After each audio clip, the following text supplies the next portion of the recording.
ॐ मूकं करोतु वाचालं पङ्गुं लङ्घयते गिरिं यत्कृपात्तमहं वन्दे परमानंदमाधवम्। मैं कमलेश झा, सहायक प्रोफेसर, जूथालाल संस्कृत महाविद्यालय मझौलिया, पश्चिम चंपारण। मैं आज शास्त्री प्रतिष्ठा द्वितीय खंड के छात्रों के लिए, जिनका विषय व्याकरण है, उनके लिए व्याकरण महाभाष्य पढ़ाने जा रहा हूँ। महाभाष्य महामुनि पतंजलि द्वारा विरचित ग्रंथ है। इसके तीसरे आह्निक का इको गुण वृद्धि सूत्र की व्याख्या का प्रसंग चल रहा है। इसमें मिदेर गुणः, यहाँ जो गुण का विधान किया गया है वह गुण वृद्धि इक के स्थान में होते हैं। इस वचन से अंत द के स्थान में नहीं हो सकता। षष्ठी निर्दिष्ट के अंत्य अल के स्थान में कार्य होता है। षष्ठी निर्दिष्टस्य अन्त्यस्य अल आदेश स्यात्। षष्ठी निर्दिष्ट के अंत्य अल के स्थान में कार्य होता है। इस वचन से इक के स्थान में नहीं होता, पर आचार्य ने गुण विधान किया है। यही प्रसंग चल रहा है। अब यहाँ वार्तिककार कहते हैं कि इंग मात्रस्येति चेजूषि सार्वधातुकार धातुक ह्रस्वाद्योर गुणेष्वन अनंत्य प्रतिषेध। इंग मात्रस्येति चेजूषि सार्वधातुक आर्धातुक ह्रस्वाद्योर गुणेष्व अनंत्य प्रतिषेधो वक्तव्यः। जुषि गुणः सौजथेः भवति अजूहवुः अविभयुः इति। एवं अनेनिजुः पर्जवेविषुः अत्रापि प्राप्नोति सार्वधातुक आर्धातुकयोर् गुणः सौजथेः भवति कर्ता हर्ता नयति तरति इति। एवं इहिता इहितुम् इहितव्यम् इत्यत्रापि प्राप्नोति ह्रस्वस्य गुणः सौजथेः भवति हे अग्ने हे वायो इति। एवं हे अग्निचित सोमसुत इत्यत्रापि प्राप्नोति जसि गुणः सौजथे भवति अग्नयो वायव इति। एवं अग्निजितः सोमसुत इत्यत्रापि प्राप्नोति ऋतो ङि सर्वणाम स्थानयोर् गुणः सौजथे भवति कर्तरि कर्तारौ कर्तार इति।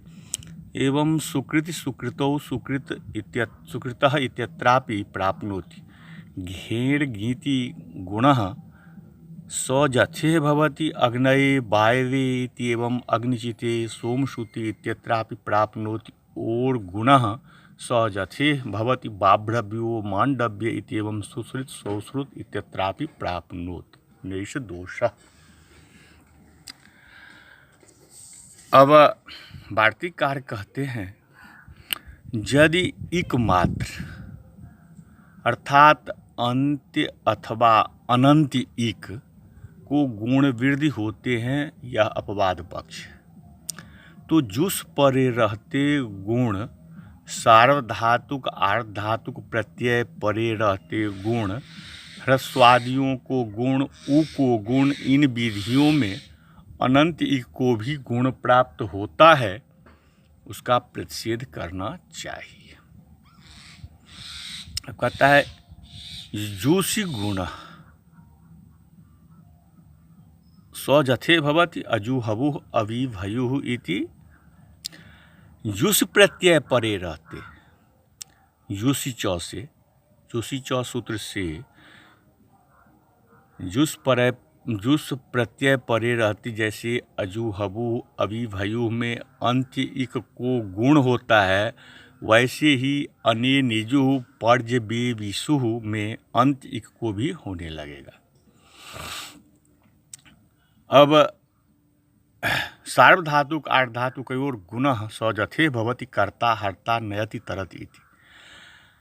अब आगे ग्रंथकार कहते हैं कि सार्वधातुक आर्धधातुक प्रत्यय परे रहते, सार्वधातुक आर्धधातुक प्रत्यय परे रहते कर्ता हर्ता नयति तरति में अंत इक को गुण होता है, वैसे ही इहिता इहितुम इहितव्यम में भी अंत इक को भी होने लगेगा।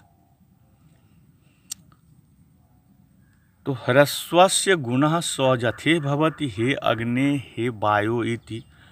ह्रस्व को गुण जैसे है, जैसे ह्रस्व को गुण जैसे हे अग्नि हे वायु में अंत इक को होता है, वैसे ही हे अग्निचित हे सोमसूत में अंत इक अर्थात चित्त में जो ई है और सूत में जो ऊ है, चित्त में ची में जो ईकार है और सूत के सु में जो उकार है उसको भी होने लगेगा। आगे ग्रंथकार कहते हैं जस प्रत्यय परे रहते, जैसे अग्नयः वायवः में अंत इक को गुण होता है, वैसे ही अग्निचितः सोमसूतः में भी अंत इक को होने लगेगा। अब आगे है ऋतु ङी सर्वनाम स्थानयोर गुणः स्वजथे भवति कर्ता कर्तारो कर्तारः इति। कहता है ऋतु ङी सर्वनाम स्थानयोः, इस सूत्र से विहित गुण जैसे कर्तरि कर्तारो कर्तारः में अंत इक अर्थात री को होता है, वैसे ही सुकृति सुकृतो सुकृतः में अंत इक को भी होने लगेगा। अब आगे कहता है घेर ङीति गुणः स्वजथे भवति अग्नये वायवे इति एवं अग्निचिते सोमसुते इत्यत्रापि प्राप्नोति। घेण गीति इस सूत्र से जैसे अग्नेय वायवे में अंत इक अर्थात उ को गुण होता है, वैसे ही अग्निचिते सोमसूते में अंत इक अर्थात चित्त में ई और सूत में उ को भी होने लगेगा। और गुणः स्वजथे भवति बाब्रव्यो मांडव्य इति एवं सुश्रुत सौश्रुत इत्यत्रापि प्राप्नोति। अब ग्रंथ आगे कहते हैं कि और गुण जो सूत्र है, इस सूत्र से भसंज्ञक के उ को जैसे बाभ्रव्य मांडव्य में जहाँ उ अंत्य है गुण होता है, वैसे ही सुश्रुत सौश्रुत में अंत इक को भी गुण होने लगेगा। और गुण यहाँ ग्रंथकार कहते हैं नैष दोष, यह कोई दोष नहीं है, यह कोई दोष नहीं हुआ।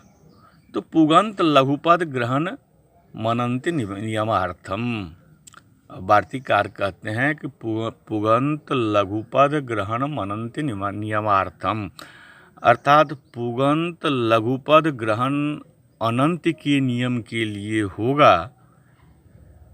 पुगंत लघुपद ग्रहण मनन्ति नियमार्थम भविष्यति पुगंत लघुपदस्य वा अनन्तस्य नान्यस्य अनन्त्यस्येति। अर्थात यदि अनंत इक को गुण हो, यदि अनंत इक को गुण हो तो पुगंत और लघुपद अंग के ही अनंत इक को हो और किसी अनंत इक को नहीं, ऐसा नियम होगा। तो प्रकृत्यस्यैव नियमः स्यात् किंच प्रकृतं सार्वधातुकार्धधातुकयोः इति तेन भवेदि नियमान न स्यात् इहिता इहितुम इहितव्यम इति ह्रस्वादियोर गुणस्तो नियतः सो अनन्त्यस्यापि प्राप्नोति। अब यहाँ ग्रंथकार कहते हैं कि सार्वधातुक आर्धधातुकयोः इस सूत्र से जो हो सकता है, इहिता इहितुम इहितव्यम में नियम की प्रवृत्ति होने से गुण न हो, पर ह्रस्वस्य गुणः इत्यादि शास्त्र से ह्रस्वादियों को जो गुण विधान है उसका नियम न होने से वह अनंत इक को भी होने लगेगा। अथापि एवं नियमः स्यात् पुगंत लघुपदस्य सार्वधातुक आर्धधातुकयोरेवेति एवमपि सार्वधातुक आर्धातुकयोर गुणो नियतः सोऽनन्त्यः स्यात् प्राप्नोति इहिता इहितुम् इहितव्यम् इति अथापि उभयतो नियमः स्यात् पुगन्त लघुपदस्यैव सार्वधातुक आर्धातुकयोरेव पुगन्त लघुपदस्येति एवं अप्ययं जुषि गुणे नियतः सोऽनन्त्यः स्यात् प्राप्नोति अनेनिजुः पर्जवेविषु इति। अब यहाँ ग्रंथकार कहते हैं कि यदि सार्वधातुक आर्धातुक हो सकता है, इहिता इहितुम इहितव्यम में नियम की प्रवृत्ति होने से गुण न हो, पर ह्रस्वस्य गुण सूत्र से ह्रस्वादि को जो गुण विधान है उसका नियम न होने से वो अनंत इको भी होने लगेगा। तो ग्रंथकार इस पर कहते हैं कि नियम इस प्रकार भी हो सकता है कि पुगंत लघुपद को यदि गुण हो तो सार्वधातुक आर्धातुक प्रत्यय परे रहते भी हो।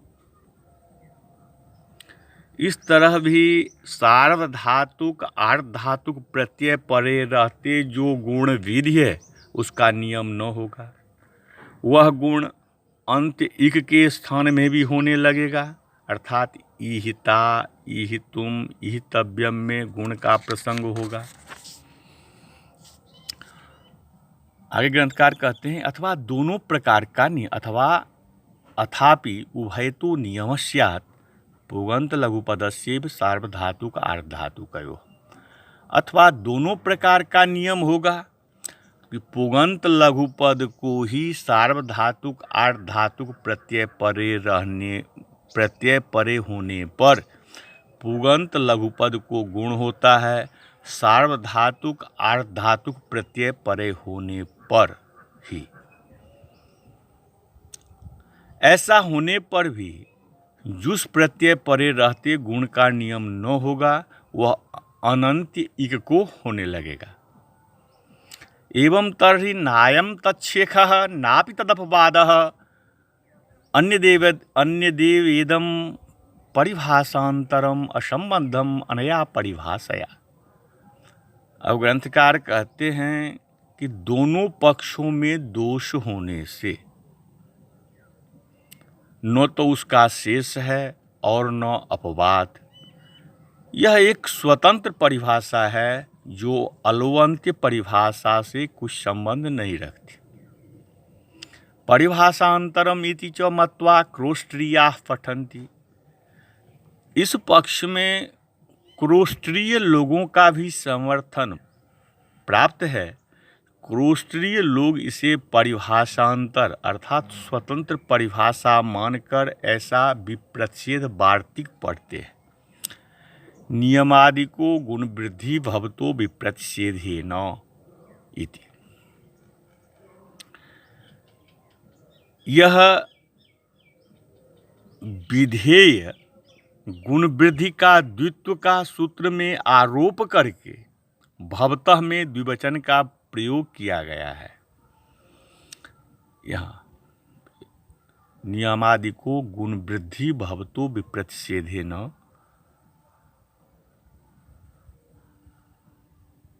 अब नियम अलुअंतस्य को बाधकर विप्रतिषेध से इको गुण वृद्धि शास्त्र की प्रवृत्ति होती है। यदि चायम तच्छेखः स्यात् तेनेव तस्यायुक्तो विप्रच्छेदः अथापि तदपवादः उत्सर्गापवादयोरप्युक्तो विप्रच्छेदः तत्र नियमस्यावकाशः राज्ञः कौच राजकीयम् इको गुण वृद्धि इत्यस्यावकाशः चैनम चायको लवणम लावक इति इहो भयं प्राप्नोति भेद्यति मार्ष्टीति इको गुण वृद्धि इत्येतद् भवति विप्रच्छेदेन।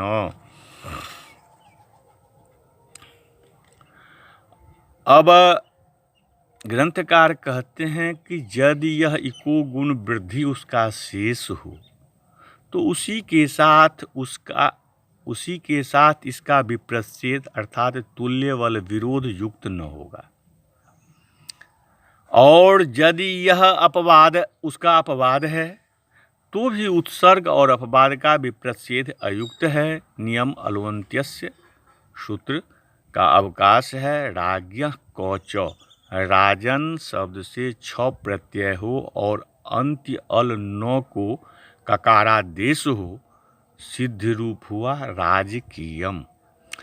इको गुण वृद्धि इसका अवकाश है। और चयनम चायकः लवनम लावकः, यहाँ दोनों की प्राप्ति है।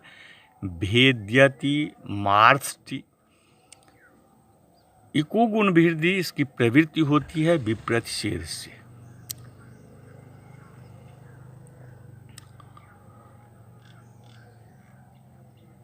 अब यहाँ पूर्वाचार्य अलवंत्य को नियम नाम से कहते हैं। अलोअंत्य परिभाषा का यहाँ कुछ फल न होने से उसकी उपस्थिति नहीं होती, ऐसा आशा है। यदि चायकः लावकः, यहाँ अचोर्णित से होने वाली वृद्धि में अच स्थानीय के निर्दिष्ट होने से एक परिभाषा की उपस्थिति अनावश्यक है, तो भी वृद्धि ग्रहण के लिंग से अच को विशेषण मानकर अच संबंधी जो इक उसको वृद्धि हो, इस प्रकार इक की उपस्थिति मानने से में कोई हानि नहीं, ऐसा आशय ग्रंथकार का आशय। नैवं युक्तो विप्रच्छेदः विप्रच्छेदे परम इत्युच्यते। पूर्वस्यायं योगो परो नियमः इष्टवाची परशब्दः विप्रच्छेदे परं यदिष्टं तद्भवतीति। एवं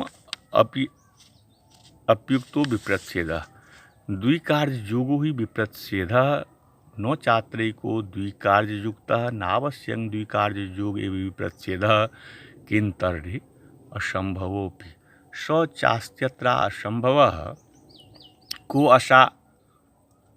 असाव संभवः। यह तावत् वृक्षेभ्यः प्लक्षेभ्यः इति एकः स्थानी द्वावादेशो न चास्ति संभवः। यद एकस्य स्थानिनो द्वावादेशो स्याताम् तह इहेदानीं मेद्यति मेद्यतः मेद्यन्ति इति दो स्थानिनो एकादेशः न चास्ति संभवः। द्वयोः स्थानिनोरेक आदेशः स्यात् इत्येको असंभवः। सति तस्मिन् संभवे युक्तो विप्रच्छेदः एवं अपि युक्तो विप्रच्छेदः द्वयोर्हि सावकाशयोः समवस्थितयोर्विप्रच्छेदो भवति।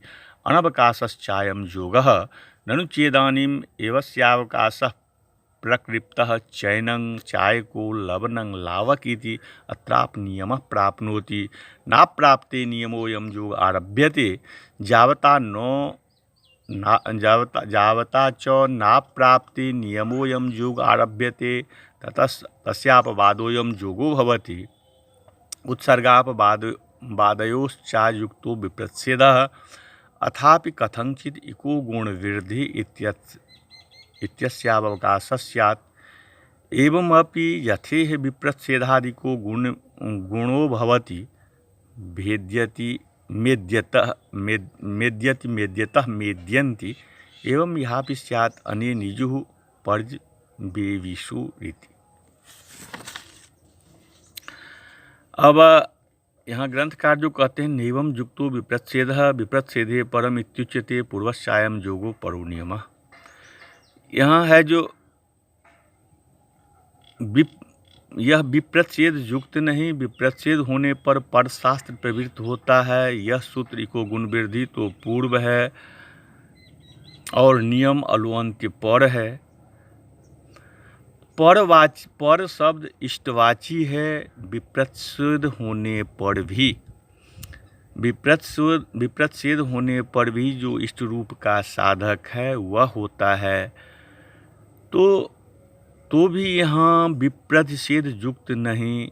स्थानीय का दो कार्यों के साथ योग होना विप्रच्छेद कहलाता है। यहाँ तो एक स्थानीय को दो कार्यों के साथ अर्थात दो कार्यों की प्राप्ति नहीं है,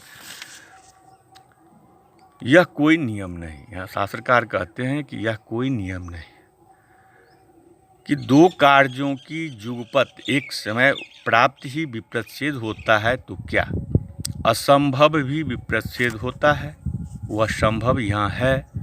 वह असंभव किंग स्वरूप है। इसका प्रथम निदर्शन है वृक्षेभ्य प्लक्षभ्य आदि उदाहरण में। यहाँ सुपिचौ से जयादि शुभ प्रत्यय भ्यस परे होने पर अदंत अंगरूप स्थानी को दीर्घ प्राप्त होता है और बहुवचने झल्लेत सूत्र से उसी को ए हो जाता प्राप्त होता है। यह संभव नहीं कि एक स्थानी को दो आदेश हो। द्वितीय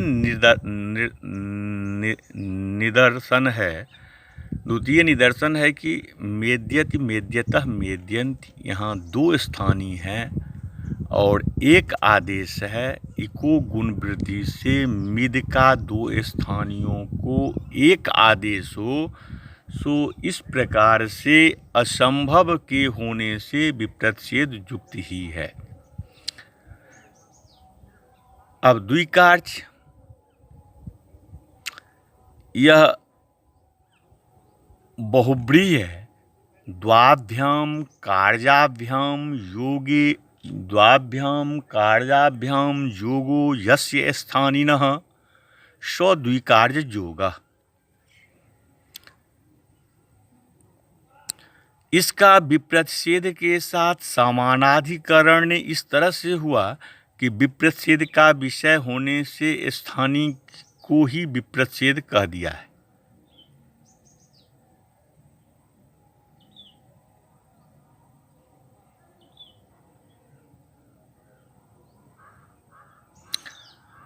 और एक साथ दो आदेश न हो सकने में हेतु यह है कि अ को दीर्घत्व अनंतर यय से यय परे होने पर विहित है और एत्व अनंतर झल परे होने पर अब यह संभव नहीं कि दोनों कार्यों का अपने अपने निमित्त के साथ आंतर्य।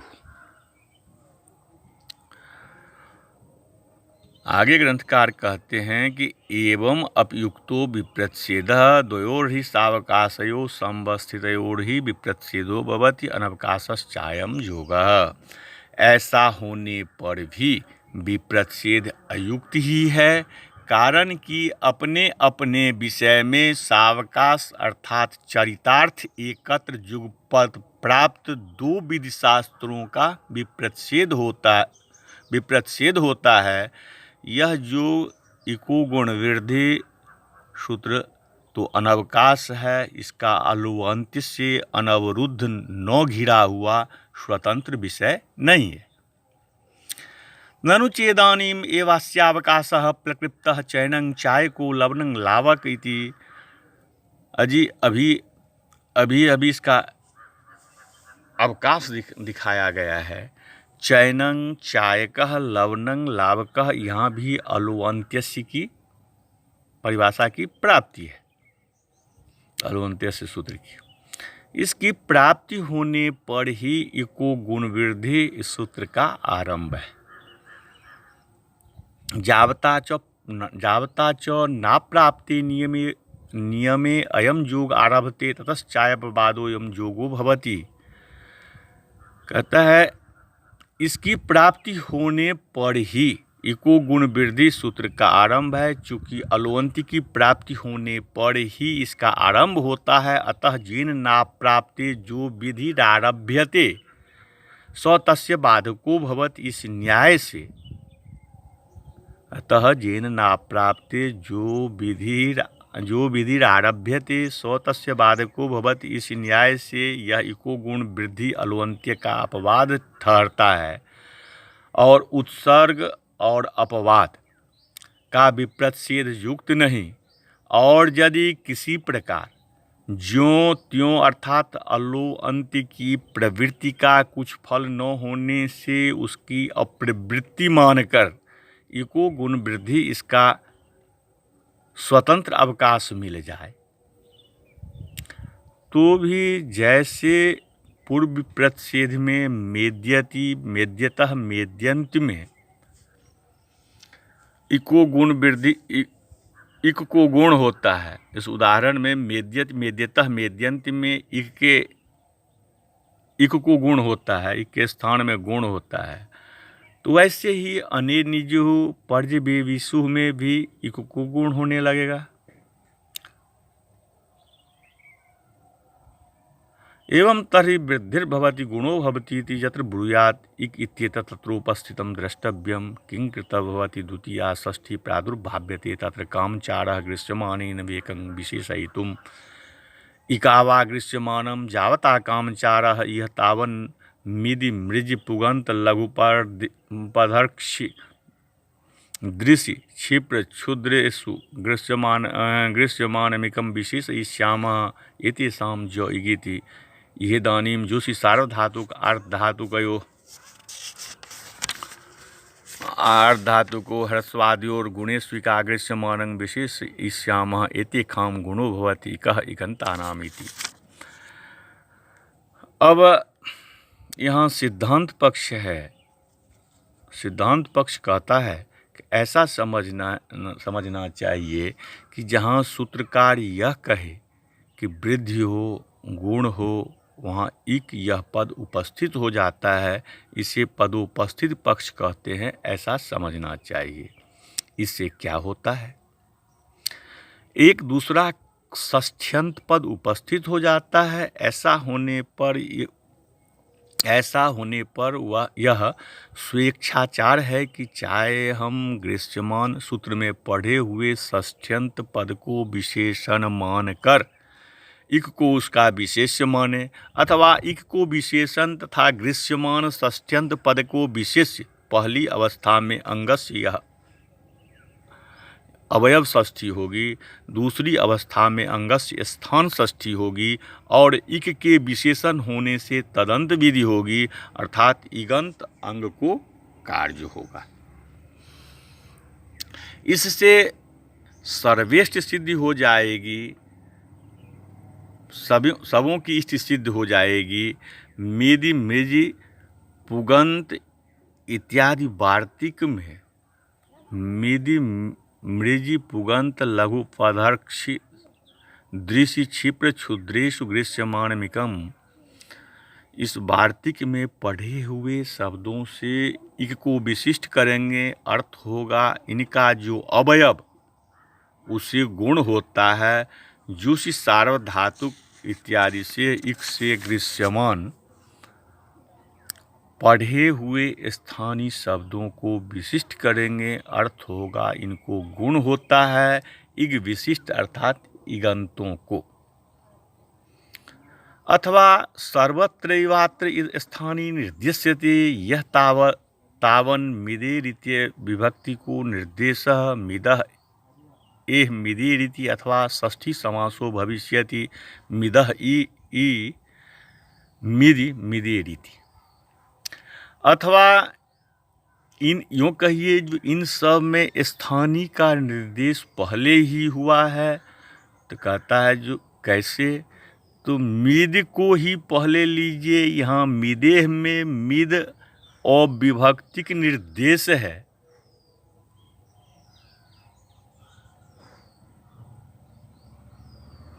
और एह ई का षष्ठ्यंत रूप है अथवा मिदेह, यह षष्ठी समास समझना चाहिए। मिदह इह, मिद का इकार मिदि ही, उसका षष्ठ्यंत रूप हुआ मिदेह। इस प्रकार यहाँ स्थानीय इक ई का स्पष्ट निर्देश है। अब पुगंत लघुपदस्येति नैवं विज्ञायते, पुगंतांगस्य लघुपदस्य चेति कथं तर्हि पुकि अंतः पुगंतः लघ्वी उपधा लघुपदा पुगंतश्च लघुपदा च पुगंत लघुपदम् पुगंत लघुपदस्येति अवश्यं चेतदेवं विज्ञेयम् अंग विशेषणे सति प्रसज्यते भिन्नति छिन्नतीति। ऋच्छेदपि प्रश्लिष्ट निर्देशोऽयं ऋच्छति ऋतां ऋच्छत्रिताम् इति। अब आगे भाष्यकार कहते हैं कि पुगंत लघुपदस्य यहाँ भी स्थानीय निर्दिष्ट है, कैसे पुगंत और लघुपद अंग का ऐसा अर्थ नहीं, किंतु पुक परे होने पर पुक अर्थात पुक आगम वाले अंग के अंत्य अवयव का और लघुई उपधा का ऐसा अर्थ है। लघुपधा यह विशेषण विशेष्य समास है। पीछे पुगंतश्च लघुपधा च इन दोनों का समाहार द्वंद्व पुगंत लघुपधम ऐसा हुआ, उसका षष्ठ्यंत रूप हुआ पुगंत लघुपधस्य। अवश्य ऐसा विग्रह समझना चाहिए, कारण कि यदि लघुपद अंग का विशेषण हो तो भिन्नति छिन्नति में भी गुण प्रसक्त होगा। यदि पुगंत लघुपदस्य च सूत्र में लघुई उपधा लघुपधा तस्याह गुणो भवति, इस प्रकार स्थानी का निर्देश मानने तथा तच्छेख पक्ष के आश्रयन से वहाँ एक परिभाषा की उपस्थित नहीं मानी जाएगी, तो लघुपद के एक लक्षण न होने से भिन्नम छिन्नम में किंगित च से गुण का निषेध प्राप्त नहीं प्राप्त होगा। तो इसका उत्तर है त्रसि गृधि धृषि क्षिपे कनु। यहाँ कनु प्रत्यय और कनु प्रत्यय को और हलंता च से सूत्र से सन प्रत्यय को जो कित किया है, उस ज्ञापक से एक लक्षण न होने पर भी लघुपद गुण का निषेध हो जाएगा। अन्यथा गृधनुः विभित्सत, यहाँ कुनु सन प्रत्ययों में लघुपद गुण के एक लक्षण न होने से किंगित च से निषेध की प्राप्ति ही नहीं, तो कित करना व्यर्थ है। अब आगे ग्रंथकार कहते हैं कि ऋक्षेरपि प्रश्लिष्ट निर्देशोयम ऋक्षति री ऋक्षत ऋताम इति। यहाँ भाष्यकार कहते हैं कि ऋक्ष धातु में भी स्थानी का प्रश्लेष से निर्देश है। ऋक्षति री ऋतम ऋक्षत ऋताम। दृश्य धातु के विषय में जोग विभाग से स्थानी की लब्धि हो जाएगी। ऋदसो अंगी गुणः, इस सूत्र का इस प्रकार विभाग करेंगे। उड़ंगी गुणः, री को अंग प्रत्यय परे रहते गुण होता है, तब पढ़ेंगे दृशेष चांगी गुणः। इसमें पूर्व जोग से री की अनुवृत्ति आएगी। अर्थ होगा दृश्य को अंग परे रहते गुण होता है और वह उसके री को हो। क्षिप्र क्षुदयोरपि जनादि परम गुणः इति यथा सिद्धम सोयमेवं सिद्धे सति यत् पूर्वक ग्रहणम करो तस्य तत् प्रयोजनम इको यथा स्यात् अनिको मा भूदिति। अब स्थूल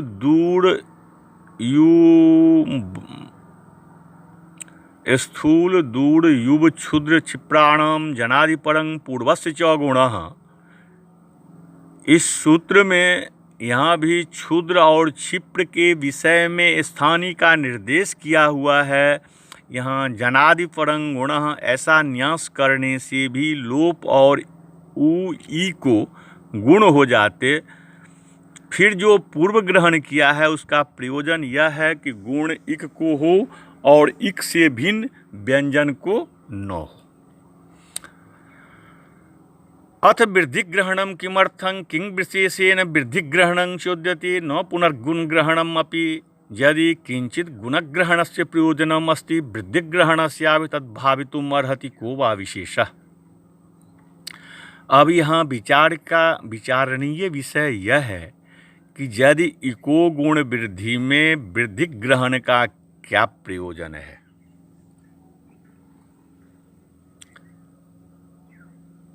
यह प्रश्न वृद्धि ग्रहण के विषय में ही क्यों कहते हो, गुण ग्रहण के विषय में भी क्यों नहीं कहते।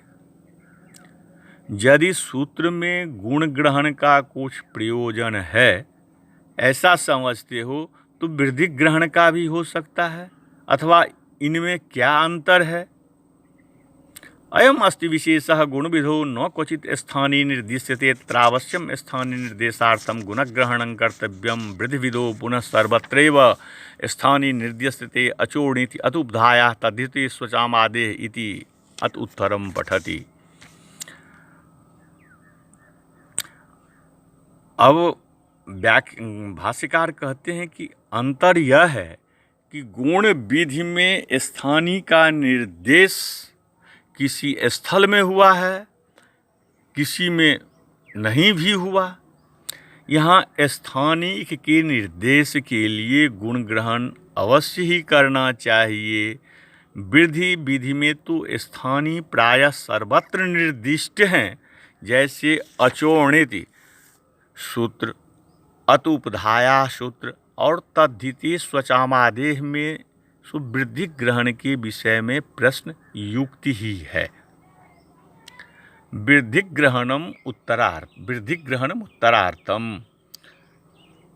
अब उत्तर वार्तिककार देते हैं, वार्तिककार पढ़ते हैं। वार्तिककार कहते हैं कि वृद्धि ग्रहण उत्तर सूत्र में अनुवृत्ति के लिए है।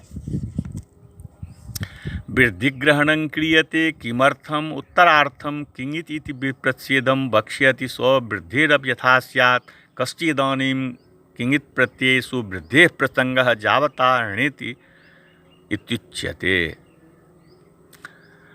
अब वार्तिककार कहते हैं कि वृद्धि ग्रहण उत्तर सूत्र में अनुवृत्ति के लिए है। वृद्धि ग्रहण किया है किस लिए? ग्रंथकार कहते हैं कि वृद्धि ग्रहण किया है तो उत्तर उठता है जो किस लिए, आखिर उसका कुछ प्रयोजन होगा, कोई प्रयोजन होगा। बिना प्रयोजन का तो कोई कार्य होता नहीं है। तो उत्तर सूत्र के लिए किंगिति च, इससे प्रच्छेद कहेंगे। वह प्रच्छेद जैसे गुण का है वैसे वृद्धि का भी हो। तच्च मृज्यर्थम, पर किंगित प्रत्यय परे रहते वृद्धि का कौन सा प्रसंग अर्थात अवसर है, क्योंकि वृद्धि की प्राप्ति णित प्रत्यय परे होने पर होती है। तच्च मृज्यर्थम। अब वार्तिककार कहते हैं कि मृजेर वृद्धि अविशेष नोच्यते स्वकिंगित महाभूत मृष्ट मृष्टवानीति। वह वृद्धि ग्रहण मृजी के लिए अर्थात मृज धातु विषयक वृद्धि निषेध के लिए है। यहार्थं चापि, तो मृज धातु को सामान्य रूप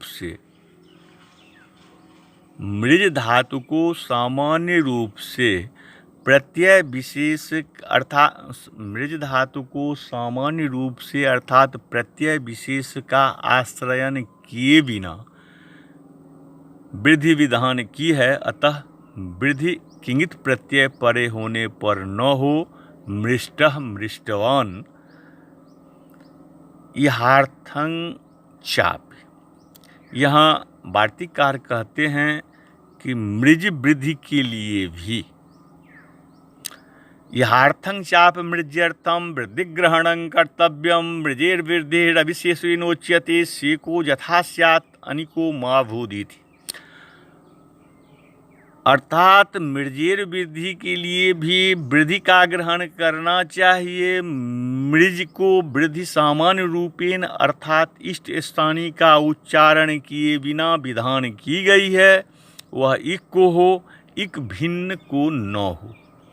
इसलिए इको गुण वृद्धि में वृद्धि ग्रहण इक पद की उपस्थिति के लिए सफल है।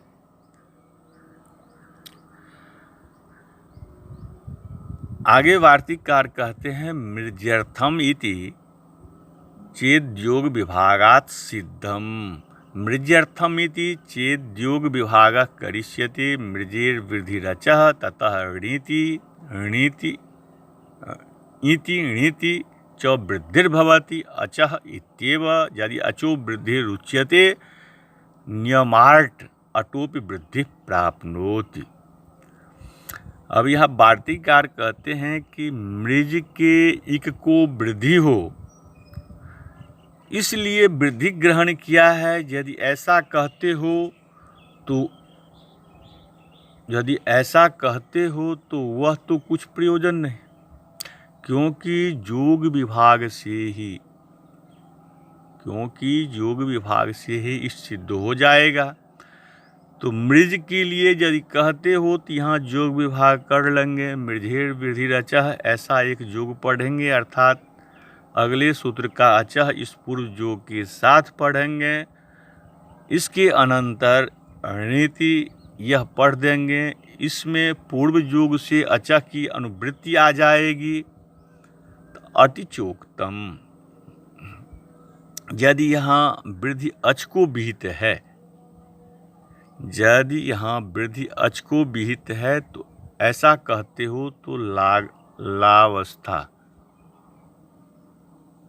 लाघवावस्था में ही अट अर्थात आगम होने पर पश्चात अच के स्थान में होने वाली वृद्धि अट को भी होने लगेगी। अटिचोक्तम। अब वार्तिकार कहते हैं अट के विषय में उत्तर दिया जा चुका है। किमुक्तम, क्या अनंत विकारे अंत्य सदेशस्य कार्यम भवति। यह न्याय है, जब दो अनंत स्थानियों को आदेश प्राप्त होता हो तो उस अनंत के स्थान में आदेश हो जो अंत के समीप हो, अर्थात इससे अंत ज के समीपवर्ती री को ही वृद्धि होगी।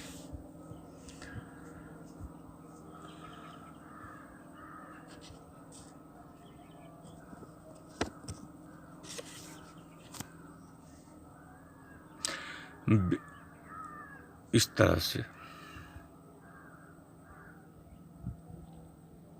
तरह से आज के पाठ को यहीं विराम दिया जाता है।